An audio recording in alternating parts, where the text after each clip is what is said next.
Muy buenos, hoy vamos a hacer un viaje alucinante, uno que nos va a llevar directos al corazón psicológico de un país. A ver, ¿y si la geografía no fuera solo tierra y agua? ¿Y si en realidad fuera un mapa de nuestra mente colectiva? Pues vamos a descubrirlo juntos. Esta es la gran pregunta que lo mueve todo. Y no, no es solo una cuestión poética, para nada.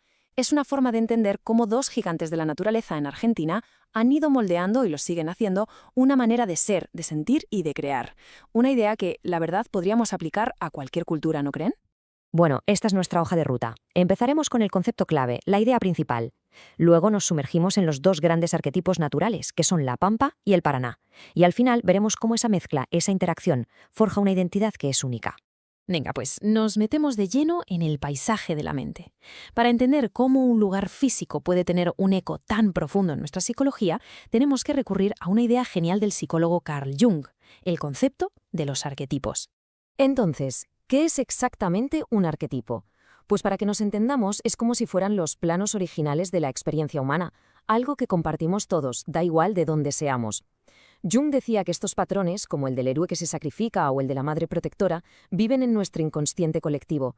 Pero aquí viene lo bueno, no solo las personas pueden ser arquetipos. Un paisaje, con esa fuerza y esa presencia constante, también puede convertirse en un símbolo universal que nos moldea casi sin que nos demos cuenta. Y aquí es donde todo encaja.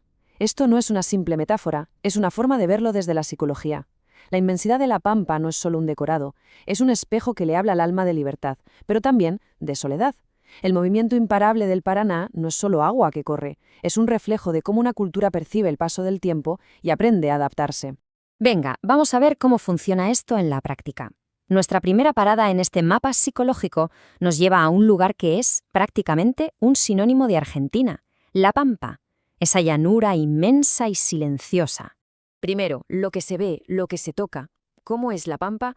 Pues es una extensión casi infinita, un horizonte que parece no acabarse nunca. Es una tierra súper fértil, llena de potencial, pero a la vez es un lugar de una soledad y un silencio que pueden llegar a ser abrumadores. Y ahora la conexión clave. Imagínense haber nacido y crecido en un lugar así. Psicológicamente, ese horizonte infinito se traduce en un anhelo de libertad, en un espacio mental donde crear sin límites. Esa tierra fértil se convierte en el símbolo de un campo donde pueden brotar ideas nuevas. ¿Y la soledad? Bueno, para alguien como Jung, la soledad de la pampa sería la metáfora perfecta del viaje hacia el inconsciente, ese espacio interior donde te encuentras cara a cara con tu creatividad, pero también con tus miedos más profundos.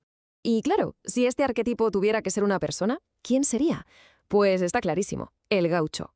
No es solo un personaje histórico, que va, es la personificación de esa independencia, de esa conexión casi mística con la tierra y de una vida definida por la libertad y la introspección que te impone el propio paisaje. Esta frase del Martín Fierro es que lo clava, de verdad. No habla solo de libertad física, de poder moverte sin barreras. Es toda una declaración de principios existencial. El espíritu del gaucho es el espíritu de la pampa, abierto, salvaje y profundamente conectado con su propio mundo interior. Vale, dejamos atrás la quietud de la pampa para meternos de lleno en el movimiento perpetuo. Nos vamos al segundo gran arquetipo, el río Paraná. Y aquí la energía es completamente diferente. El Paraná no es un riachuelo, ¿eh? Es una fuerza de la naturaleza.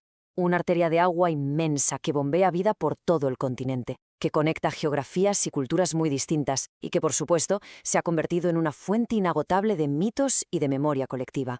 Lo brillante de usar un río como arquetipo es que es una metáfora perfecta del tiempo. Su corriente va arrastrando las historias del pasado mientras alimenta la vida en el presente y a la vez fluye sin parar hacia el futuro, recordándonos que nada se queda quieto. Para la psique de un pueblo, esto significa que la identidad nunca está fija, siempre está en movimiento, siempre se está transformando.